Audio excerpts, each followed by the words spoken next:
Recently Tamil Nadu का opposition आया to this 3 language formula और इसकी वजह से it has cause friction with the centre. State basically अपने स्टैंड्स पे बहुत फर्म है काफ़ी लंबे समय से रिगार्डिंग द 2 लैंग्वेज पॉलिसी।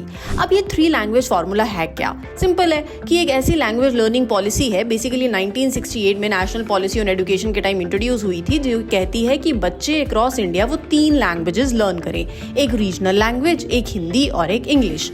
अब यहाँ पर let's talk about the difficulties that school face in implementing these additional language courses. तो बेसिकली पहला तो यही है कि we have shortage of qualified language teachers also. बहुत से स्कूल्स ऐसे हैं जहाँ पर ट्रेन टीचर्स नहीं है for the 3rd language instruction.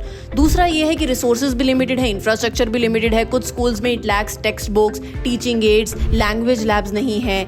और third, there is burden on the students also, poor learning outcomes हैं। बहुत से बच्चे they struggle to grasp these multiple languages simultaneously, specially those जो इकोनॉमिकली वीकर बैकग्राउंड से आते हैं। तो यहाँ पर what can be the steps that can be taken to resolve this conflict between the centre and the Tamil Nadu government? What do you suggest? Basically let's promote cooperative federalism through dialogue, जहाँ पर एक joint consultative body establish करते हैं, we discuss these language policies और ये ensure करते हैं कि रीजनल कंसर्न्स और जो नेशनल गोल्स हैं दोनों को एड्रेस किया जाए।